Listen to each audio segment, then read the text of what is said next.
Well, thanks for showing up. I know that there's some people behind also, so hello to you too. I'm very happy to be here in this crazy book tour.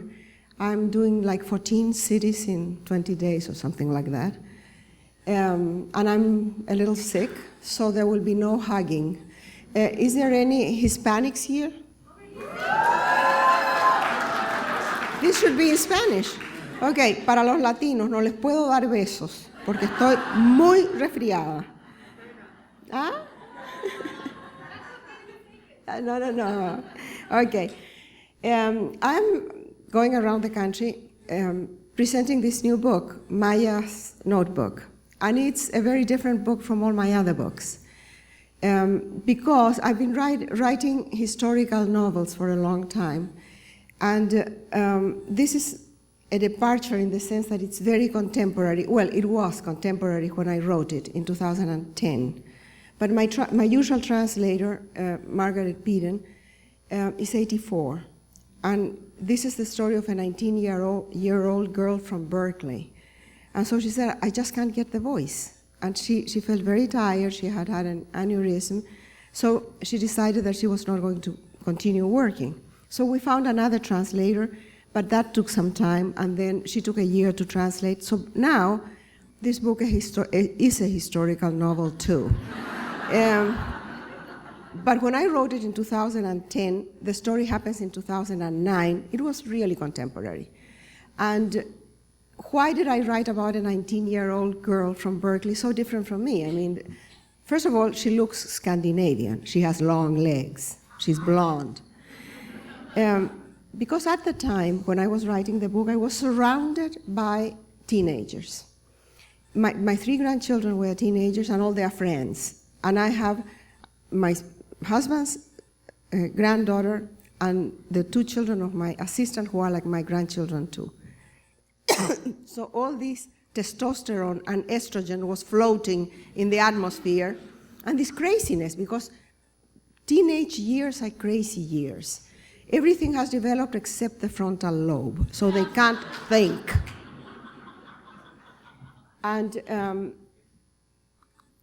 so I was writing about them, really, like a summary of all of them together. But one of the main inspirations was my youngest granddaughter, called Nicole, who is absolutely adorable.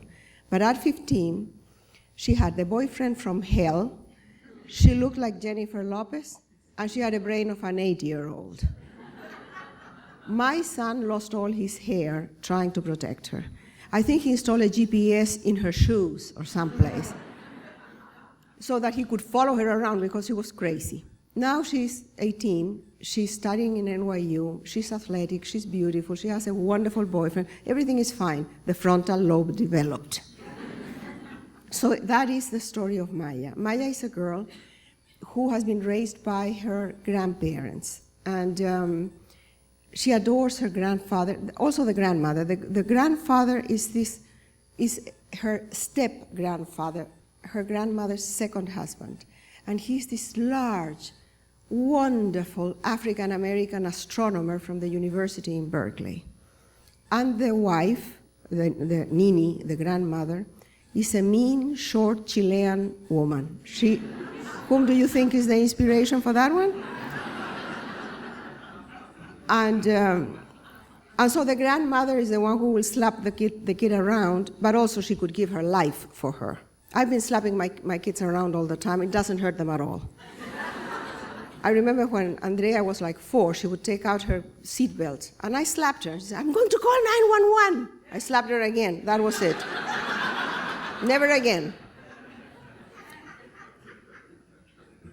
So Maya adores her grandfather, gets along with her grandmother, and the grandfather develops pancreatic cancer when the girl is 16, and he dies. The grandmother goes into an awful depression, and the girl finds herself at 16 abandoned because she doesn't have parents to speak of.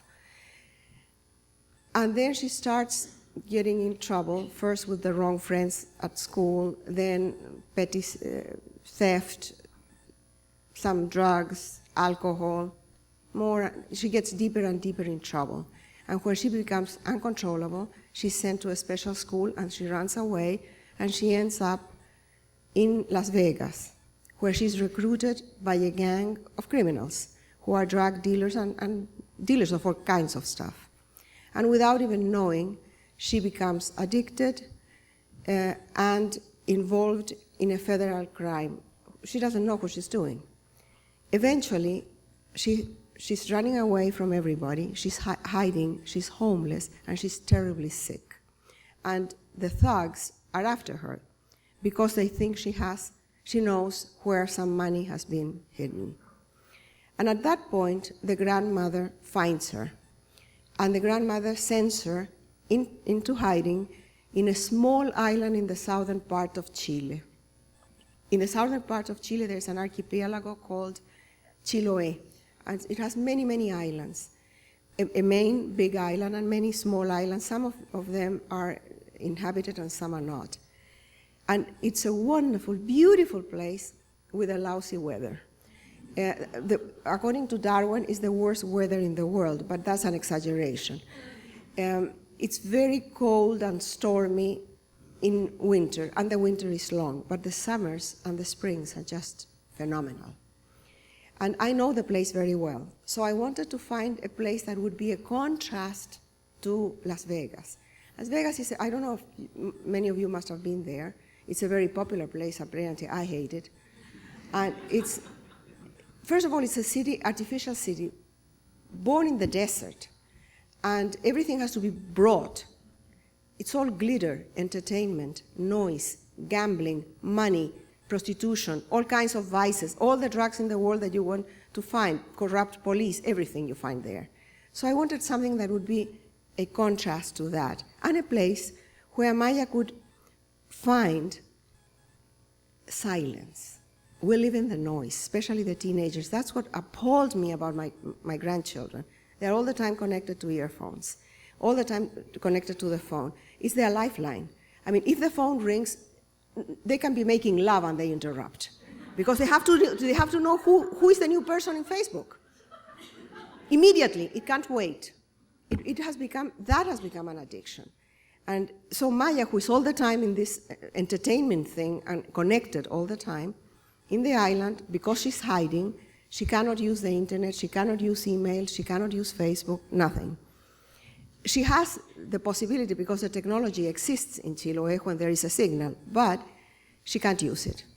And for the first time in her life, she has time to reflect, to see what she has done in the past, to write it down in a notebook, to see what's going on around her, to get out of herself and establish a relationship with a few people that live in the island, especially with the old man who has taken her in.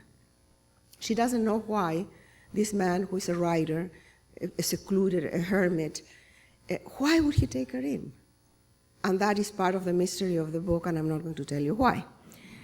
But when she tries to uncover the history of this man who lives in this wooden house without doors, she starts uncovering the secrets of Chile's past, of the history of Chile. Chile, in 1973, we had a military coup, and we had 17 years of dictatorship in Chile, military dictatorship. And it was brutal. Many, many people left the country, many were arrested, many disappeared, many were killed. And this is a terrible wound in our past, and people don't talk about it much. Those who were victims of the repression are usually my generation, and nobody pays any attention to them anymore. The young people, it's not their story. They were not even born when it happened. Why would they care? And the people who supported the dictatorship know that atrocities were committed. Some of them may be ashamed of what happened, but many justify it because they say, well, it was a war against communism. So everything is justified with that title. And so she starts uncovering all these things and gets involved. First, her curiosity, she gets out of herself. It's not about her anymore. It's about everybody around her. And in the island, she learns the first law of nature, which is the law of reciprocity. You have to give as much as you take. which she had never thought about. She had been a taker. She had received unconditional love. She had had a good life. She had received and had never given anything back. And this is the time to give back, because otherwise she would not be embraced by this community.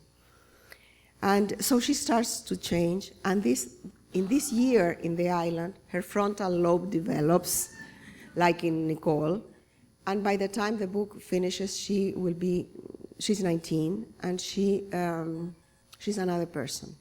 So it's a story of growing up, a coming-of-age story, also part a crime novel, part a family novel, because I always write about family. That's what interests me the most, the relationships. And families are all crazy. Don't think that only your family is crazy. All are crazy. Some families look normal because they keep the secrets. So I will read for around 10 minutes, and then I can take questions.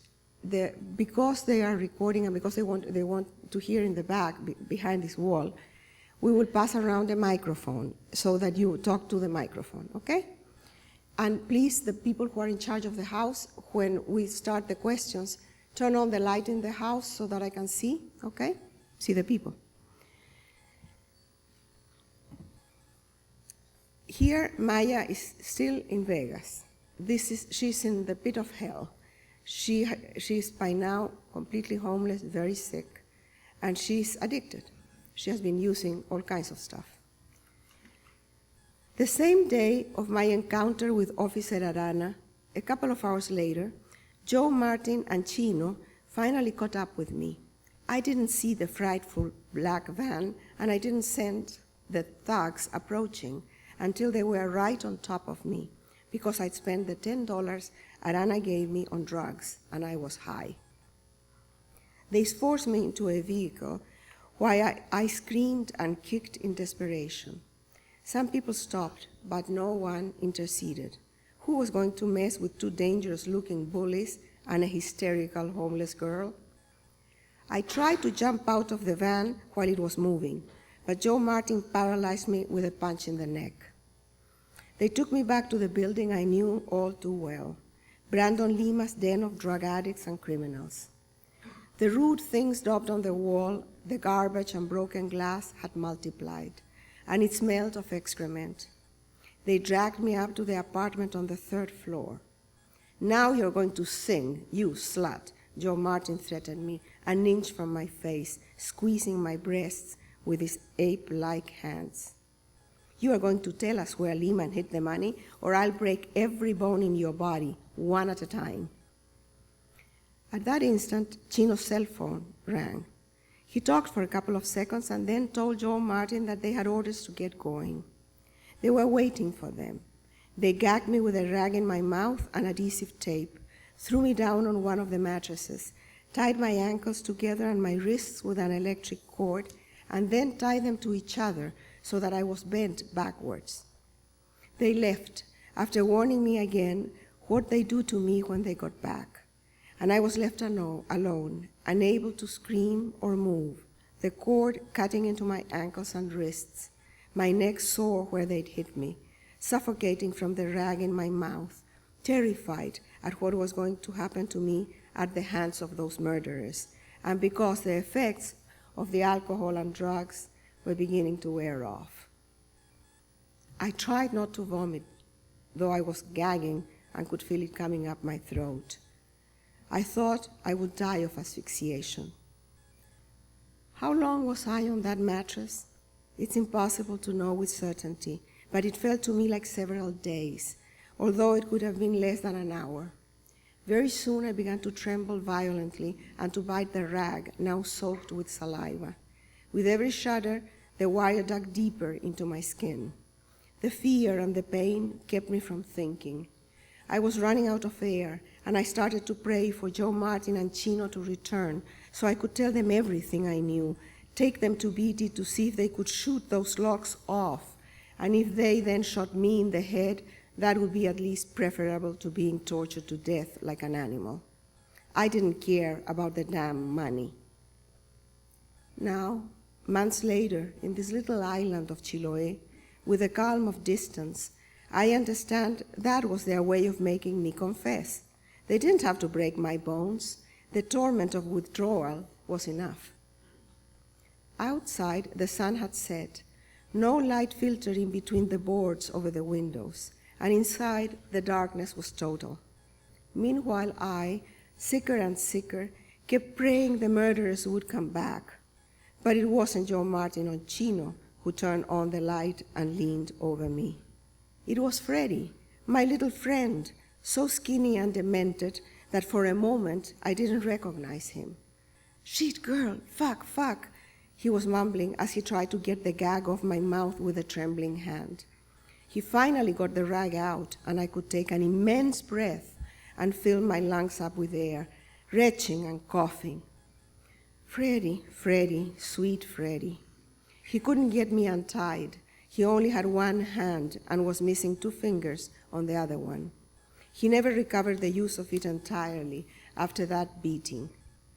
He went to get a knife from the kitchen and started fighting with the electric cord until he managed to cut it, and after eternal minutes, free me. My ankles and wrists were bleeding, but I didn't notice until later. In those moments, I was overcome by the anguish of withdrawal. Finding my next hit was the only thing that mattered to me. It was useless to try to stand up, as I was shaken by convulsions and spasms, with no control over my extremities. "You have to get out of here, girl," the boy was repeating like a litany. Freddie went to the kitchen again and came back with a pipe, a blowtorch, and a handful of crack. He lit it and put it in my mouth. I inhaled deeply, and that gave me back a bit of strength. "How are we going to get out of here, Freddie?" I murmured. My teeth were chattering. "Walking is the only way. Stand up, girl," he answered. And we walked out the simplest way, through the front door.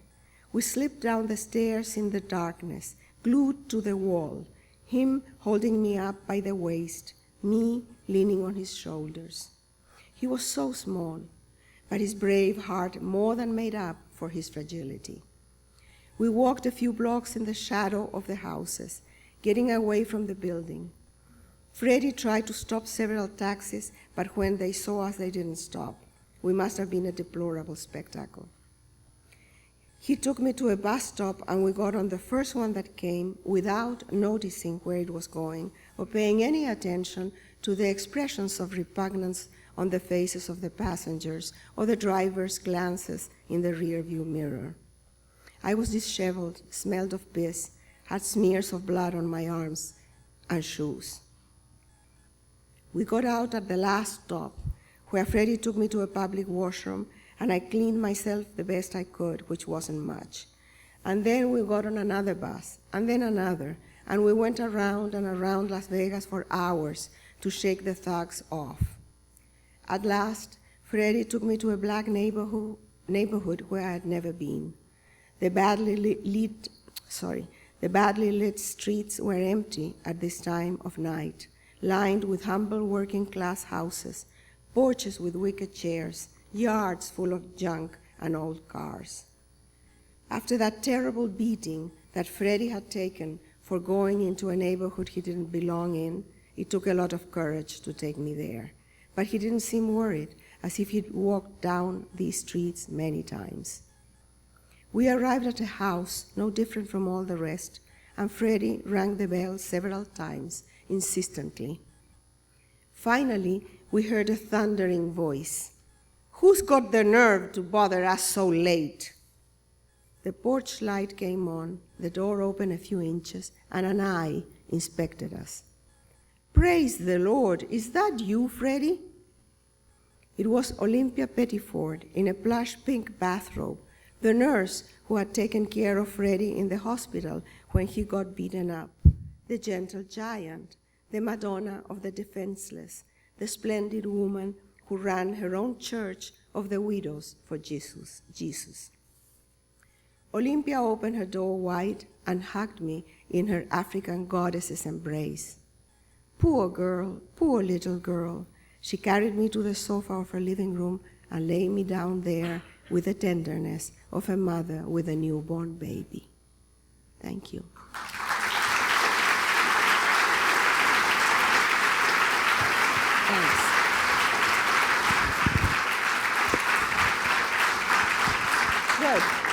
Now I can see you. This is like the beginning of Maya's recovery, because in that house of Olympia Pettiford, she will be found by the grandmother and sent away. Now, some people have asked me about the research for this book, because there are many scenarios in the book: Berkeley, Las Vegas, Chiloé, etc., Oregon. And all the part about addiction, I didn't have to research it. Unfortunately, it happens in my family. In my husband's family, my stepchildren, the 3 stepchildren, are addicted. And 2 of them have already died of drug-related causes. The youngest one died a month ago. And Jennifer, the girl, died when she was 28. So I have seen very close what addiction does to the person, to the victim, because it's an illness, and to everybody around them. So that part I did not have to research, just find out what were the new drugs in the street at that moment, because they change all the time. And the rest, it was easy to research, because if I had been able to research about the slave revolt in Haiti 200 years ago, I can research about Las Vegas. It's not that hard. So if you have a question, please raise your hand and we'll get you a microphone. There's the gentleman over there.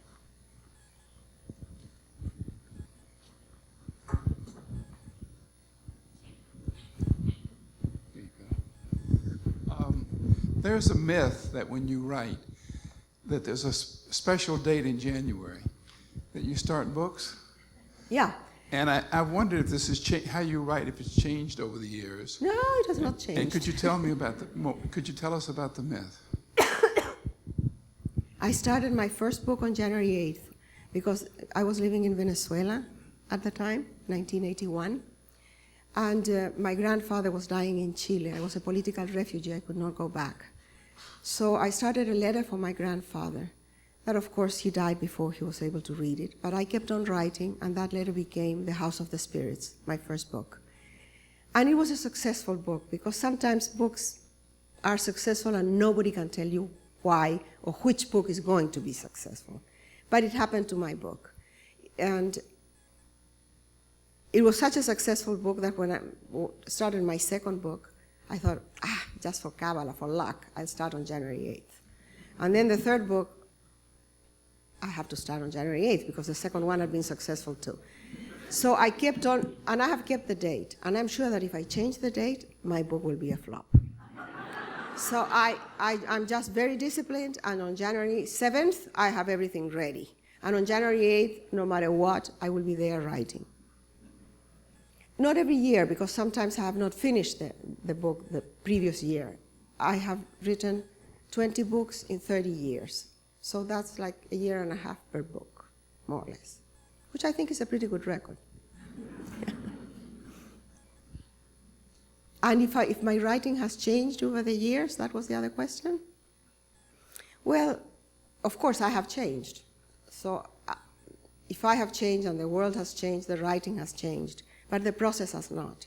I always confront the first moment of starting a book and the first few weeks with terror, because I think that there's a moment when I sort of start channeling the characters. I hear their voices. I'm not in control anymore. I have a vague idea of where I'm going, but I let the book flow. That's the moment when the book is happening. Before that, I'm forcing it, and it doesn't happen. It's like dancing. When you're counting the steps, you're not dancing. But when you just let the music get inside and it carries you along, well, then you're dancing. So it's the same with writing. That process has not changed. There's a gentleman here with a red shirt. Hi, Isabel.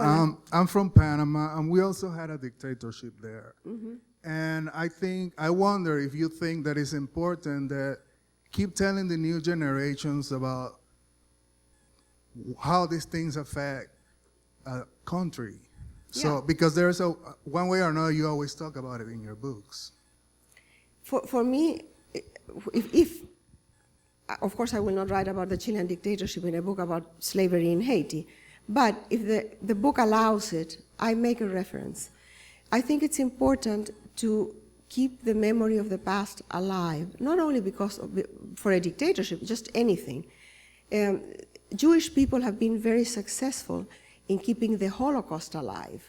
We all know what the Holocaust was, and everybody in the world knows, and all the generations born after the people who were victims of the Holocaust will know and will remember.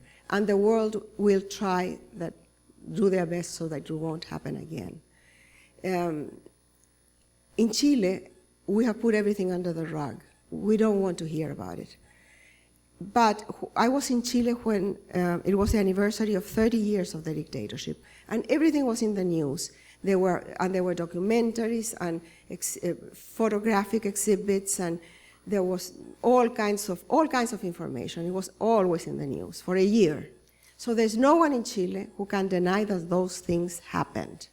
They can justify them, but they did happen. Yes, the lady there. Hi, I'm Juanita. I've been following you all my life.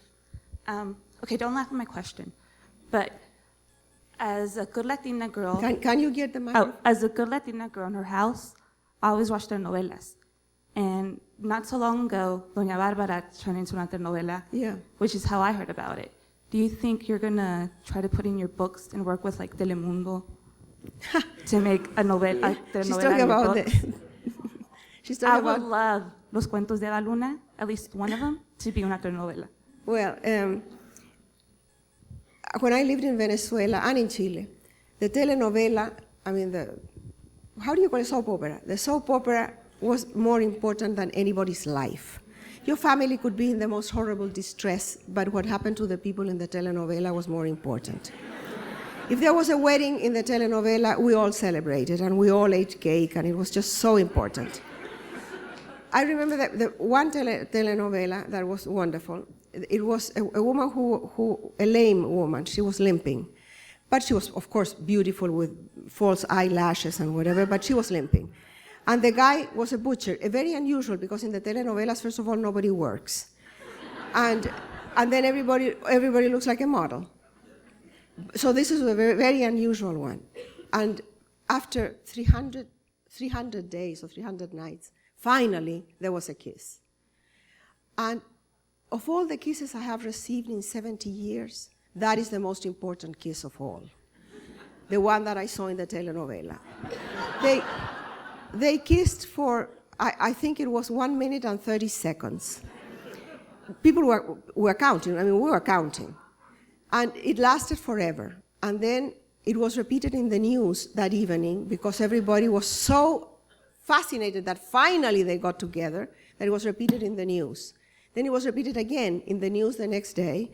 And then they had to repeat the whole thing again in the evening, the whole episode of that night. So I got to see the kid. And then it won an award at the end of the year as the scene of most impact of the year.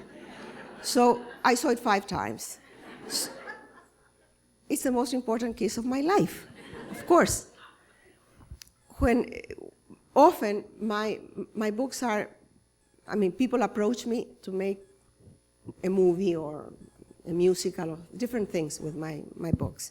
And now there's an idea of doing a TV series with one of my books, with Inés of My Soul. And because it's the history of Chile. It's a very difficult thing to do because those historical series are very expensive, but they're trying to get the money together and do Inés of My Soul. And there is, on the 19th of May, that is in 2 weeks and a half, or in 2 weeks, there is an opera with one of the stories of Eva Luna in Los Angeles, directed by Plácido Domingo. And the story is called Revenge, but they changed the name and they called it Dulce Rosa. So if you Google Dulce Rosa, you will see all the stuff about the opera. Really interesting. They changed the ending, though. They told me that and I've heard this before, because when they have made movies of my books, it's the same thing. They don't like open endings. It has to have closure of some kind. And in my story, there is a vague ending in which the girl commits suicide, and we don't know why she killed herself. If she killed herself to punish the guy she was in love with, because she had promised her father that she would take revenge. There are like 4 reasons, I don't remember them now, why she could have done it. That doesn't work in an opera. It has to be really clear. So they changed it, but it's okay. If Plácido Domingo is there, fine, fine. Can do whatever he wants. Let me see over there. There's, yeah, the lady there. And then we'll go over here. It's an honor to be here and get to know you. I was pregnant with my son, who is here. Also, when I read The House of the Spirit, my husband said, "What's wrong with you?" I said, "I'm pregnant and I'm reading Isabel Allende." And I couldn't... Is your son normal? You can ask him, Philip. Philip. Where is Philip? Philip, where are you? He's your son? Yes. My God, he looks like your husband. And in Brazil, everybody loves you. And I have a friend that comes here to visit, every 2 years. She brings your book to me in Portuguese.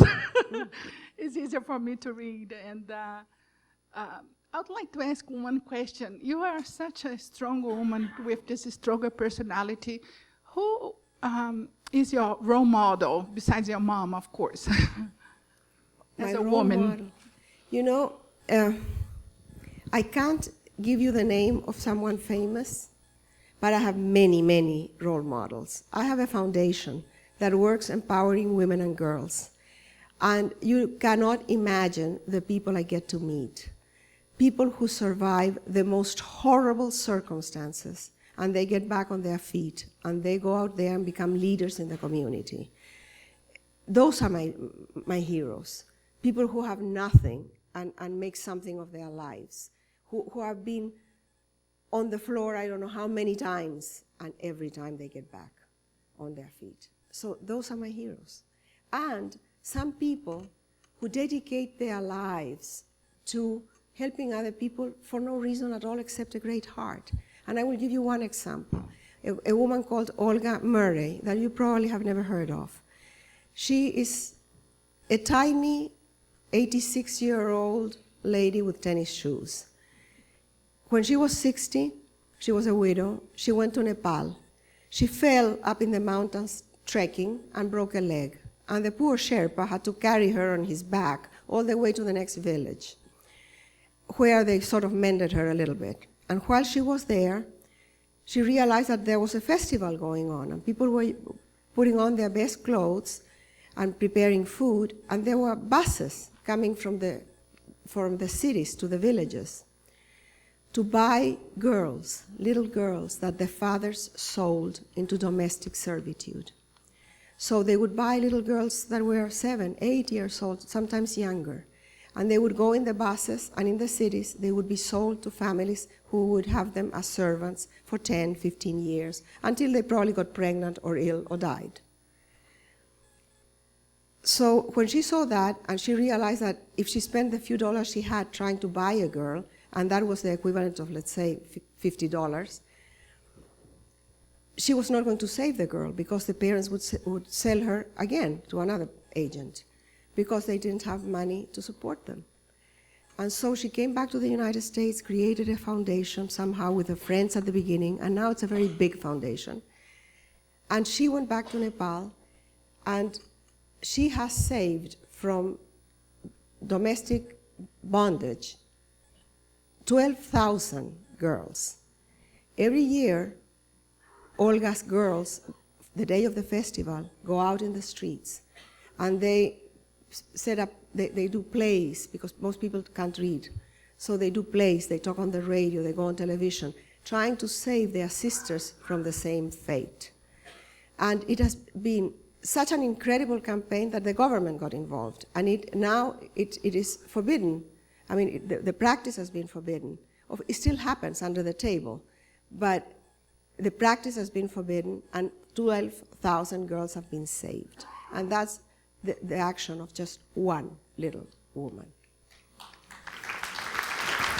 So she's my hero, among many others. She had a question here, this lady.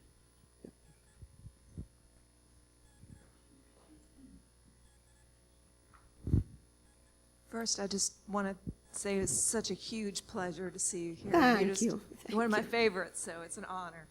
And I think that in your way of always having such strong women, that you are making a huge difference yourself every day in so many lives. So thank you. Oh. And then one of my favorite stories is The Island Beneath the Sea, and please tell me you're going to continue those stories. Island Beneath the Sea is the book I was talking about, that is the story of the slave revolt in Haiti. I wasn't planning to write that book. I wanted to write about the pirates of the Caribbean. And this is, yeah. Well, the movies were much better than whatever I could have written. But when I wrote Zorro, I needed to stop Zorro on the way back to California, so I had him kidnapped by pirates of the Caribbean. So I had to research about the pirates. And I realized that it was one of the very first really democratic societies in the world. They had a sort of social network to help each other.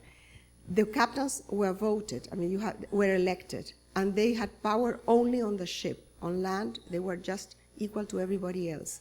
There was equality, and there was justice, very, very simple justice. And people were taken care of. If you were injured, if you were old, or a widow, or children, you would always be taken care of, because part of the bounty would go to protect the weak. It was a very interesting society. And the center was Barataria, this island in front of New Orleans. And when the Americans came and they wanted the head of the Lafitte brothers and whatever, and they were going to invade the island, in 24 hours, in one day, everybody disappeared. Everybody melted into the fog. Now, where did those pirates go? What happened to the Lafitte brothers?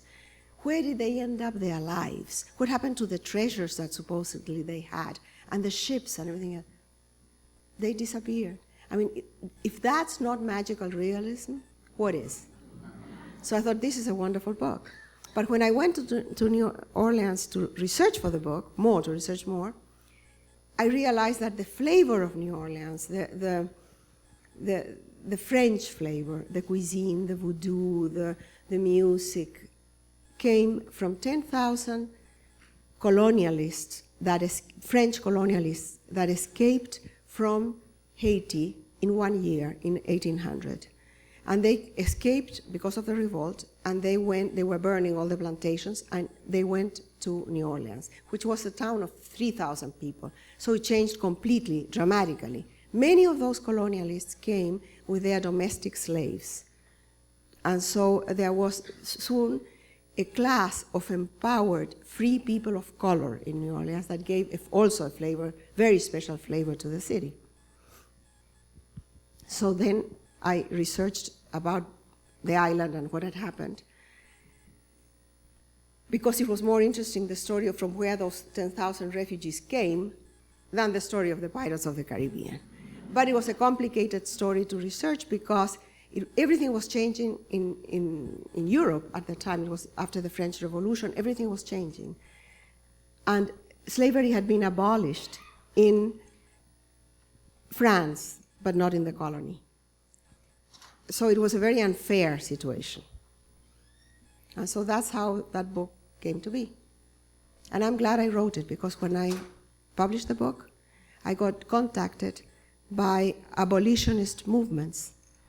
There are abolitionist movements in the world today, because there are more slaves today than ever before in history.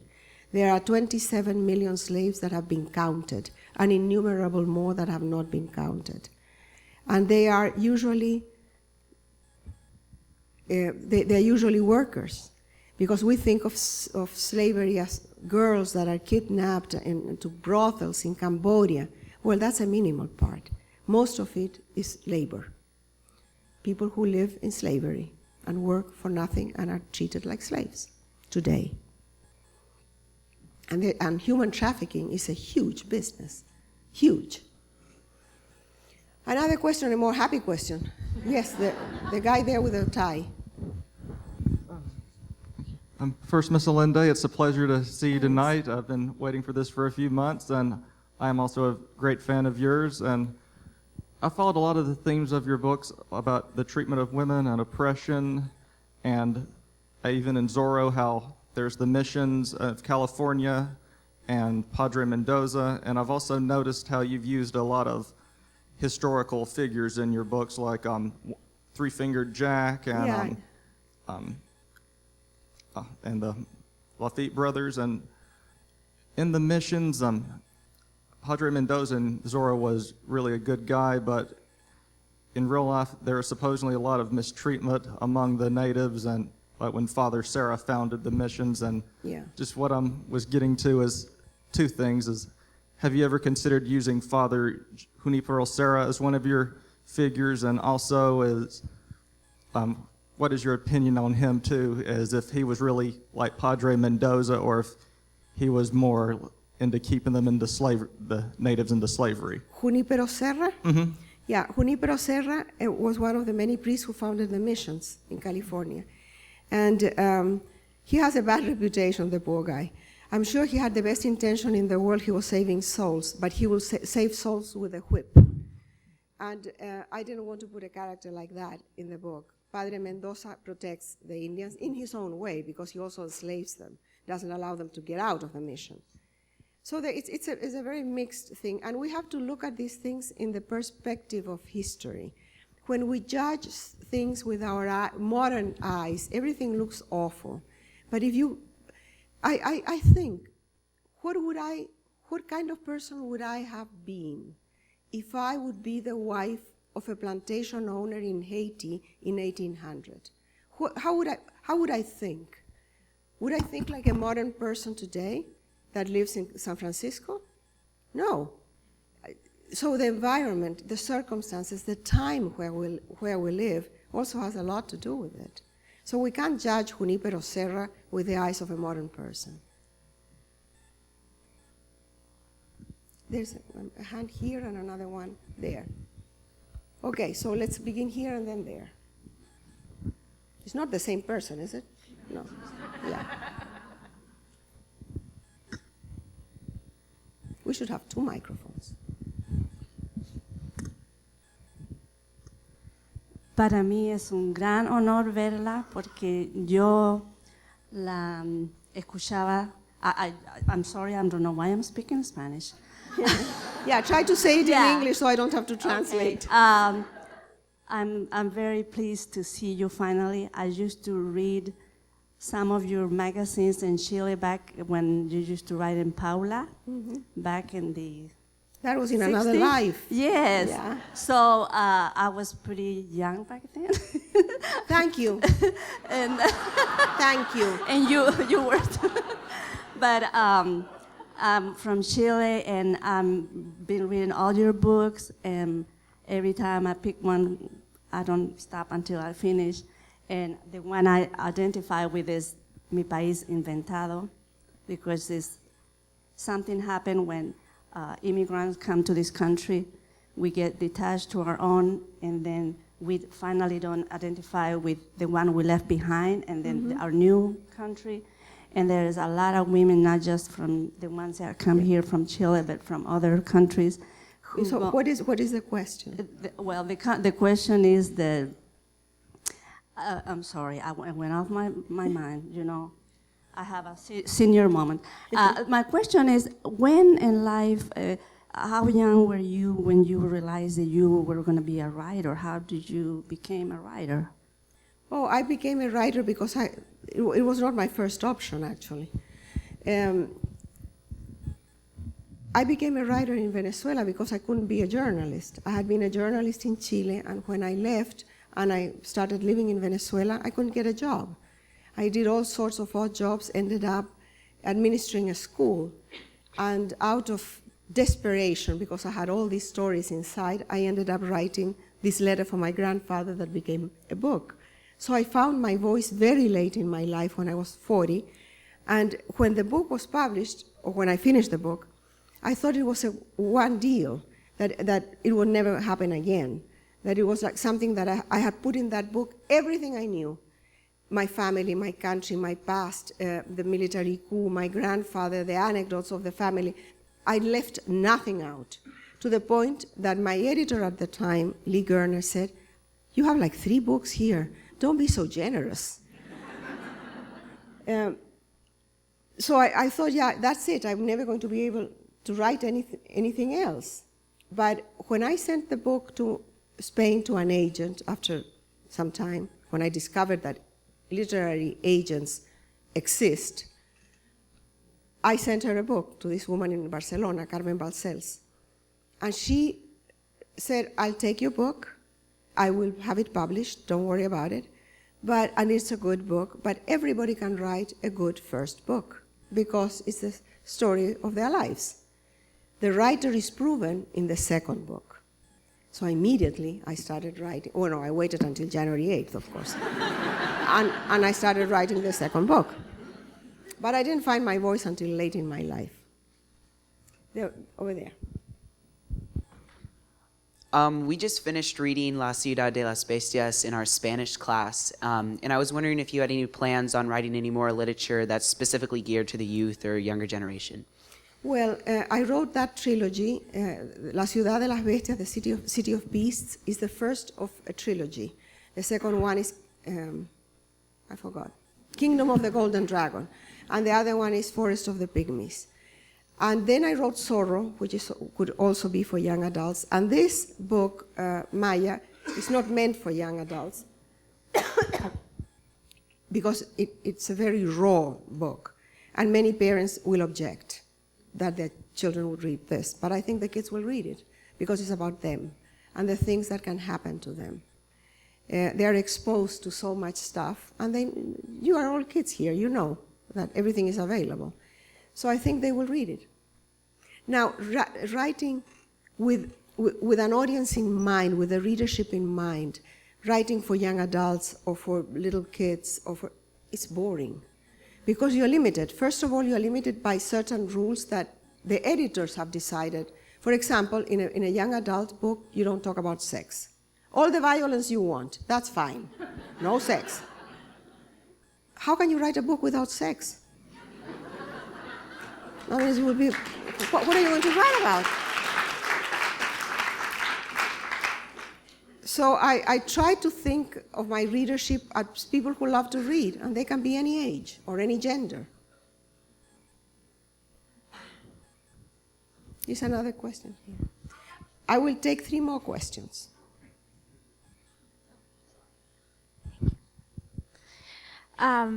Two questions then. I understand that you were in Peru. You were born in Peru. I was born in Cusco, Peru. And then also what I'd like to know is what you consider to be your legacy to the world. My legacy? Yes. Oh, God. First, I was born in Peru because my parents were diplomats in Peru. But the children of diplomats that are born abroad, if you register them in the consulate, they have the nationality of the parents. So I'm Chilean by nationality. Well, now I am American. But I was born in Peru by chance because my parents were there. My mother married the wrong man and ended up in Peru. And not because there's nothing wrong with Peru, there was something wrong with my father. And so when my mother was expecting my youngest brother, my mother was married for 4 years and had 3 kids. Fertility runs rampant in my family. Thank God I became an adult when the pill was invented. Otherwise I would have, 24 kids. And the other question about legacy. Some time ago, I was invited to the Melk Abbey in Vienna. It's close to Vienna. It's not in Vienna. It's close to Vienna. They flew me there in a helicopter because there was a meeting of religious leaders from the world. The Dalai Lama was there, Orthodox priests, Jewish rabbis, Catholic priests, bishops, you name it, all men. And the audience was mostly male too. I have no idea why they invited me to be the keynote speaker in such an event. It was I wasn't meant to be there. In any case, the theme of the day was your legacy. And the participants had been invited to walk in the gardens, in the magnificent gardens of this old abbey, and think about their obituary and about their legacy to the world. That was like the assignment. And then I fly in a helicopter, land in front of the Dalai Lama without any preparation, and I have to speak. And they tell me, it's about legacy, it's about legacy. About what? Legacy. So I get up there and I said, look, gentlemen, legacy is a penis word. Women don't use the term legacy. We know that we are going to die and we will be ashes and no one will remember us. It's only men that want to tie for the future their fortune, their name, their dynasty. That's crazy. That is completely crazy. How many people do we know that we remember after they are dead? Only the family, the close family. And the rest, a few historical figures, and that's it. So legacy, my dear, I know that no one will remember me after my son dies. My grandchildren will not remember me. So, no legacy. And by the way, there is something else that is important. People think that because I write books, that's a legacy. I've been touring and reading, of course, in the plane. The only thing you can do is read.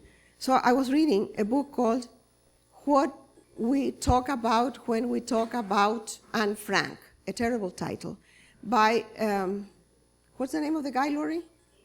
Nathan Englander. Wonderful writer. You have to read him, wonderful writer. He has one story in there called The Reader. I photocopied the story, and this will be my Bible, this story. It's the story of a best-selling author who goes around touring, etc. 10 years later, he writes another book, and he goes around in his car, gets to the bookstore, and there's nobody there. He can't even get a cup of coffee because the barista is not there. So someone gives him a Nescafe in a little cup, and he signs 5 books for stock. There's nobody in the place to hear him speak. And so he's ready to leave, very humiliated, and he sees one person, and the one person is an old man who says, I'm here, you have to read. And he says, but you're alone, we cancel the event. No, if I'm here, you cannot cancel the event. I am the audience. Okay, he says, so he reads the piece. Gets up in his car, goes to the next town. Again, another bookstore, same situation, and the same old guy is sitting there. And he says, you have to read. And the guy says, but you heard me before, you have to read. So he reads again, goes to another town. This goes on forever until he ends up in Seattle or someplace like that. So he's crossing the United States in his car with no money, humiliated, alone. Nobody reads his books anymore. No one remembers him, and he has only one reader who follows him in his car. And so wherever he goes, the reader sits in front of him. It has a beautiful ending, but the story reminded me of my future. That's what's going to happen to me. So I'm very humble about the writing process, very humble, because these things peak and then nobody remembers them. Well, I'll take 2 more questions. No, 1 more question.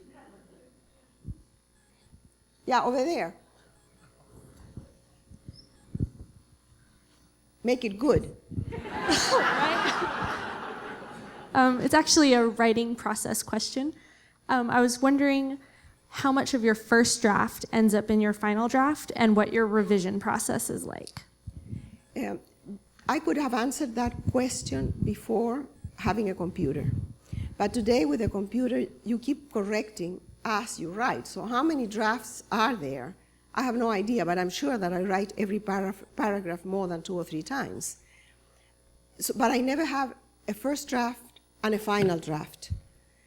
I don't save any of the stuff that I throw away. Why would I save it?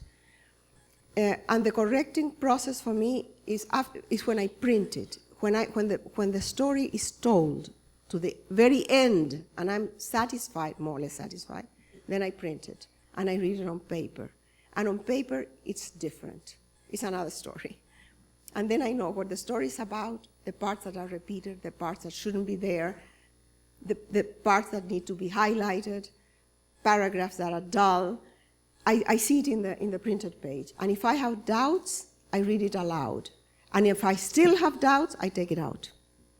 So that's my correcting process. And then it goes to Spain, to my agent.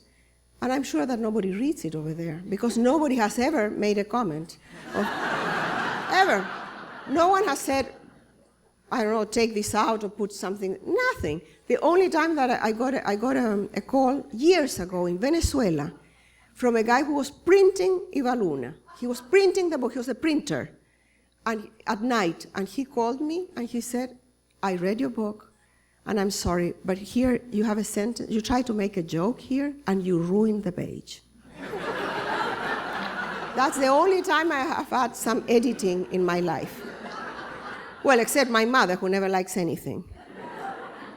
But by the time my American editor gets the book, it has already been translated to several languages, so she can't change anything.